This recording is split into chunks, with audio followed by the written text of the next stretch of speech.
Hello, Gemini. This is Mary Elizabeth with Sacred Love Tarot. Thank you so very much for turning up and tuning in, for liking, subscribing, commenting, hitting the notification button, and sharing. Everything you do here helps this channel grow and is greatly appreciated. This is your December 2022 tarot forecast. So we are going to start off with the energy oracle. We're going to give it a shuffle. Then we're going to split the deck and see what energy comes forward. So we have deceit and woman holding coin. So it feels like here that you are stepping into a time of abundance and prosperity, a time of luck and magic, a time of stepping into your true individual power. And there are some people who are just not having it. There are some people who are very not happy with your success, Gemini, not happy with your ability to manifest, to create, not happy stepping in your power, not happy not happy seeing you succeed, right? And it has nothing to do with you. Even though I keep saying not happy with you, it has nothing to do with you. It has to do with them and the lack of power they have in their own lives, the lack of power to be able to manifest and create what they see you creating in your life. So it has nothing to do with you. So you keep on doing you, and they will eventually realize that their anger, deception, deceit, insecurities stem from them not knowing how to step into their own magic, their own ability to create, their own ability to manifest. And once they recognize and realize that, because they're very passionate about how they feel about you, they're very passionate about how angry they are that you are wielding what feels to them like all of this power, and they feel powerless. So just, well, I guess I want to say just be careful of the energy that you allow around you, knowing that there are people out there who just are not on your side. Okay, we are going to get a couple of more cards here. More cards here. Okay, there's the all tied up. So there's a decision that you need to make, and you're very uncertain about making this decision. I just need a new camera. Angel of Balance. Come on.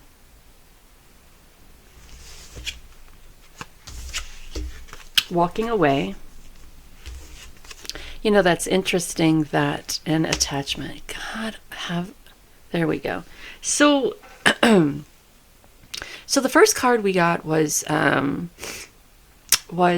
deceit and woman holding coin. And we talked about the power you wield, you hold. We talked about how other people are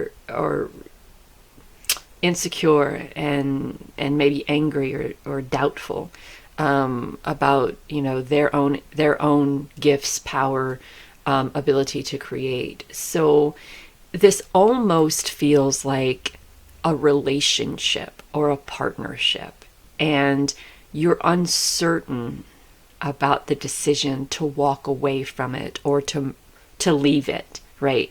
Because there is a lot of history here, it feels like. So it could be a physical relationship, a physical partnership. It also could be a job that you have been a part of for a business for quite some time. And you are climbing that ladder, and the other person is staying exactly where they are and exactly where they've been. And it almost feels like that you feel obligated to stay regardless of how they feel about you and how you know they feel about you and your success. So with the walking away, we see the two spheres and the two balls, the crystal balls. Selenite spheres and selenite balls is what those are. And this is all about balance and stability, right? And the scissors you see in the gate is about cutting all ties, cutting all attachments to relationships or positions, friendships, partnerships that are not serving you anymore. I heard someone talk about relationships this morning, and how when one person grows and truly becomes their divine self, and the other person stays where they are in this human energy, that the relationship starts drifting apart, right? And pretty soon there's nothing in common, and then pretty soon one either has to catch up, or the relationship shifts and things start moving in separate directions. So you can either wait for the other person to catch up with you, and hopefully that relationship or partnership is that sustainable. Or you can ask yourself, is this person for me? Are we pulling in the same direction? And are they desiring to catch up with me and do what they have to do to step in their own power, and we can be on the same playing field? Or are they so angry and they're so angry about my growth and about my ability or abilities to manifest and to create and to be happy and joyful and not allow anything to get to me, they become that deceitful and that angry and hateful at my growth. And this is a person who's supposed to have your back, a person who's supposed to love you, a person who's supposed to appreciate you, a person who's supposed to be there by your side. So I think the question is that regardless if you have a lot invested in this relationship or partnership, do you stay and continue to pretend or put on a mask and pretend to be happy? Or do you cut ties and walk away and continue to live your best life without the hindrance of others, trying to hold you back? So I think that's the question we have. And then there's a balance that has to be brought to it all, right? We never know how that other person feels, right? We know that they're angry. And we know that there is a hint of deception. We know that they're jealous and that they're insecure. But instead of making this all about you, ask yourself, what have they been through to make them feel this way? And what can I do to possibly help them see that they too can expand like I have, right? We never know what another person is going through. We just see how they're acting out toward, or the unhappiness in their lives, or the unhappiness with you or others and your expansion, right? We don't know how they feel inside and what is keeping them from stepping into their true self as well. So this could also be a duality here. It could also be one part of you thinking that you deserve it and another part of you thinking that you don't, and there's this back and forth, right? Walk away or hide my abilities, walk away and become my true individual self, or hide my true self from myself and others. And I know people who do that. I know people who are so afraid of success and so afraid of power and so afraid of stepping into their divine gifts that they would much rather live a life of unhappiness, uncertainty, and insecurity than break down those walls and part that curtain and see what is available to them if they would just be open to it. So but I feel more that it is either a relationship, partnership, or some sort of work environment where you're not where you have outgrown, or not outgrown, but expanded in a way that others didn't think you would. And now there are people going, excuse me? And you're flourishing and they're floundering. So the Six of of Pentacles is allowing you to flourish. We talked about that. Bringing things into balance. We talked about that. And it offers you the opportunity to give back. It offers you the opportunity to pay it forward and to help those who were there when you perhaps were feeling a little bit upset, anxious, angry, and insecure that others were achieving and succeeding, and you were floundering. So we have the Seven of Wands. And the Seven of Wands is about protecting yourself from the energy of the deception, right? You don't owe anyone an explanation. You don't owe anyone excuses. You don't owe anyone an explanation on why you feel the way you feel and what you're doing to open yourself up to abundance and prosperity. But you could tell them. You don't owe anybody an explanation, but you could tell them, this is what I did. I started believing in myself. I started recognizing my true abilities, my gifts. I started recognizing why I am truly here. Why I am truly here. We are a universal creation in a human body, and we are trying to cut ourselves off. This is the human thing. This is the human thing. We are an expansion of the universe. Somebody took a ladle of that universal expansion and poured it into this human shell, right? And we follow societal guidelines, work the 9-to-5 job, have the kids, the house, the picket fence, struggle, go into debt, blah, blah, blah. And we try to contain this universal piece of the universe, which is in this body, and we try to contain it by following societal norms and doing this and doing that. And there's no way that you can contain the universe because it is endless, right? It's this ginormous expansion. It's endless. So therefore, we are endless. We are endless. We are powerful. We are a universal creation. And there is no way to hold that back. There's no way to contain that. And we do the best we can. And it's either you walking toward your divine gifts or the essence inside of you walking toward your divine gifts. And it's going to be the easy way, you accepting, or it's going to be the hard way, you going through trials and tribulations. And it doesn't have to be the hard way. Spirit knows that you deserve and wants to give you everything that your heart desires. So why fight against it? And why constantly put yourself in defense mode, which is a low vibration anyway? So just protect yourself. You surround yourself with your light or your spirit source, whatever it is that you surround yourself with, protecting yourself from others. And don't allow people to stunt your growth. Don't allow people to put you in a position of limitations. So you have the King of Pentacles. The King of Pentacles, everything you touch turns to gold. It's like I just said it a minute ago, being open to the powers of the universe, being open to the energy around you, being to the divine energy around you, being open to the expansion of who you are, and walking away from the need to be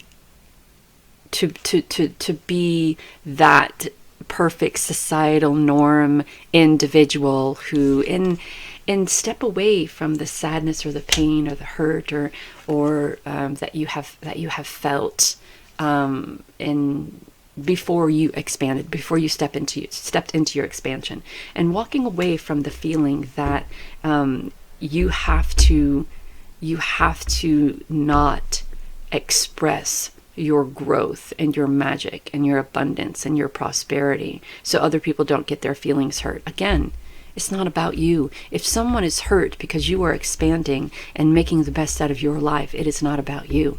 So don't step into an energy that is going to take you down and take you away from the energy of peace and happiness and tranquility and joy and passion, right? We don't want to do that. We don't want to wear masks and chain ourselves to feelings of how other people think that we should feel, or how other people think we should act, or how other people think we should dress, or how other people think we should think, or how other people think what we should say, right? We don't want to do that. So your options here are: hinder yourself so other people don't feel bad about where they are, or expand the fuck out of your energy and your light and your power and your growth, and step into a time of abundance and gratitude and following your dreams and expansion and all of this wonderful, beautiful peace and joy and happiness and tranquility and imagination and inspiration. And the others will catch up with you, or they won't. But that's not your responsibility. Inspiration. Finding that inspiration, or giving inspiration. Finding what inspires you. Finding the clarity and seeing the love in everything, right? The universe loves you. Source loves you. Spirit loves you. God loves you, right? And there is no limitation. Spirit, source, God, if you will. They are not. Okay, first of all, I just want to say that God is not limiting you into having all of your wants, needs, dreams, and desires, right? Source and spirit is not limiting you to having all of your wants, needs, dreams, and desires. God, and I'm saying it, God, is not up there somewhere judging you for stepping into your beautiful divine gifts. There's no one up there or wherever judging you for being as divinely powerful as you can be, or divinely intuitive, or abundance, or prosperous. There's no one judging you for walking away from a relationship or situation or partnership that is hindering your growth. There's no one judging you except the person who is in front of you who feels deceit, or feels anger, or feels chaos, because you are growing and they are staying the same. They are not moving. And that has nothing to do with you. You're flourishing, they're floundering, has nothing to do with you. And there's no one in the spiritual realm judging you for the decision that you're being asked to make here, right? If you leave, there's no one judging you, except the nosy fucking people, who, by the way, have no reason to judge. If you stay, there's no one judging you. If you wait for the other person to catch up, there's no one judging you, right? Do what makes you happy. Find your passion. Do what you have to do to continue to expand, right? We have a very limitless time here in this physical body. We can either use the time to appease other people, or we can use the time to expand, learn, flourish, create, inspire, love, be grateful, use our imagination, and just become a limitless co-creator with spirit. And Gemini, I can't, from a human perspective, and as Mary Elizabeth, I can't tell you what to do. But I can tell you, or I can say to you, don't allow the feelings of others to limit your progress. Don't become the one that sabotages your growth for anybody else. It's not fair to you. And it's not fair to the divine being that lives within you. It's not fair to the universe. It's not fair to all of the people in this world that need you and your divine gifts. It's not fair. So do what you're going to do. But before you make a decision, take a step back and look at how much of an inspiration you can be to the rest of the world by stepping in to your gifts and using those to bring love and clarity to the lives of others. I hope this helps. Talk soon. Bye.